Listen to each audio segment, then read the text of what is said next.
হরে কৃষ্ণ। জানি দুঃখের পরে সুখ আসে, কিন্তু আমার জীবনে তো সুখই আসলো না। সুখ শুধু এইটুকু যে তোমার সেবা যত্ন করতে আমি বেঁচে আছি, তাই আর কি আমার এই সুখ। আর এছাড়া আমার আর কোনো সুখ নেই। তুমি তুমি এবার আমাকে নিয়ে যাও তোমার কাছে। আমি আর থাকতে চাই না। আমার ছেলেদের তুমি দেখো, আর তাদের ভালো রেখো, কর্ম দিও, আর আমাকে তুমি নিয়ে চলো। আমি আর বাঁচতে চাই না, আমার বাঁচার আর শখ নেই। এবার আমি এই ইহলোক ছেড়ে আমি পরলোকে তোমার কাছে আমি যেতে চাই।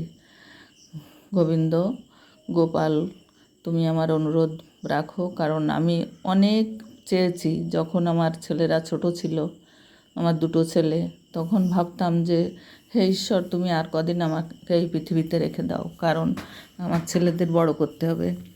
এখন ওরা বড় হয়ে গেছে, এবার ওদের একটু কর্ম দাও, ভালো করে বাঁচিয়ে রেখো ওদের, দেখো শরীরে সশরীরে সুস্থভাবে থাকতে পারে।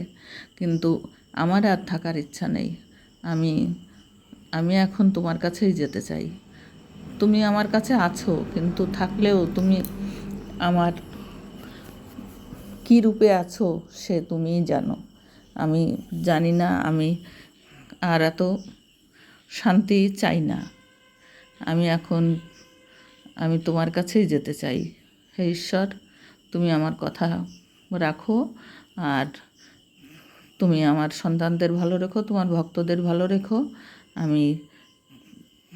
আমার খুব কষ্ট হচ্ছে মনের ভিতরে, আমি তোমাকে বলতে পারছি না, আর বলতেও চাই না, কারণ বললেও অসুবিধা আছে, দুঃখ আছে কপালে, এই জন্য আমি বলতে চাই না। তাই তুমি আমাকে তোমার কাছে নিয়ে চলো। আমার এই একটাই অনুরোধ, আমি আর কিছু চাই না তোমার কাছে।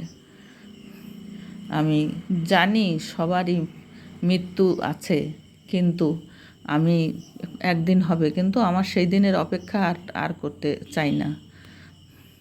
আমার জানি আমার ছেলেদের মানে আমার ছোট ছেলেটার অনেক বুদ্ধি, আবার তার ভিতরে একটা বুদ্ধি কম আছে, সেই জন্যেই আমার দুঃখ।